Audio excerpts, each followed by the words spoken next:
ഇന്ന് ഞങ്ങൾ പോകുന്നത് തിക്കോടി ബീച്ചിലേക്കാണ്. ഈ ബീച്ചിനൊരു പ്രത്യേകത ഉണ്ട്. അതായത് നമ്മുടെ വാഹനങ്ങൾ ഈ ബീച്ചിലൂടെ ഡ്രൈവ് ചെയ്യാൻ സാധിക്കുമെന്നുള്ളതാണ്. എൻ്റെ അറിവിൽ കേരളത്തിൽ 2 സ്ഥലങ്ങളിൽ മാത്രമാണ് ഡ്രൈവിംഗ് ബീച്ച് ഉള്ളത്.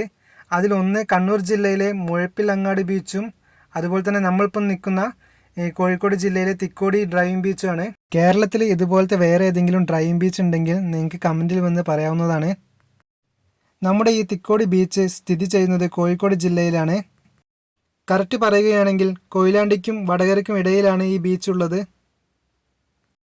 കൊയിലാണ്ടിൽ നിന്നും ഏകദേശം 12 കിലോമീറ്ററും വടകരയിൽ നിന്ന് 18 കിലോമീറ്ററുമാണ് ഈ ബീച്ചിലേക്ക് എത്തിച്ചേരാനുള്ള ദൂരം.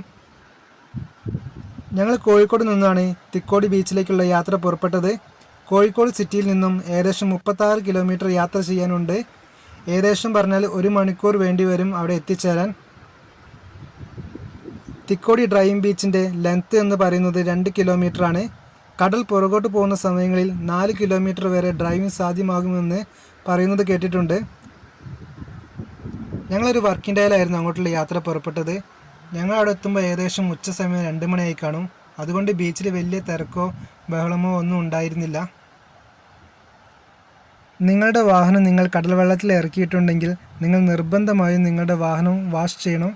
ഇല്ലെങ്കിൽ ഉപ്പുരസം മൂലം നിങ്ങളുടെ വണ്ടിയുടെ മെറ്റൽ പാർട്സ് തുരുമ്പ് വരാൻ സാധ്യത കൂടുതലാണ്.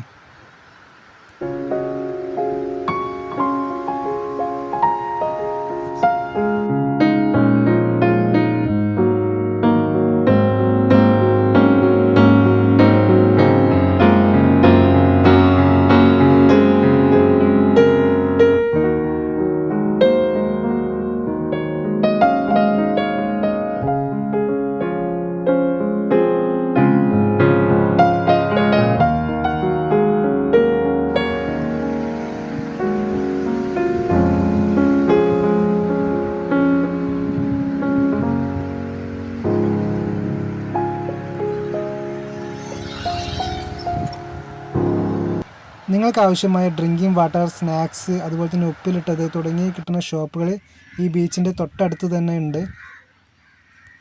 ഈ കാണുന്ന കല്ലുമ്മക്കായ ഇവിടെയുള്ള ബീച്ചിൽ നിന്നും പറിക്കുന്നതാണ്. ഞങ്ങൾ കുറച്ച് കല്ലുമ്മക്കായും വാങ്ങി തിരിച്ച് നാട്ടിലേക്ക് മടങ്ങി.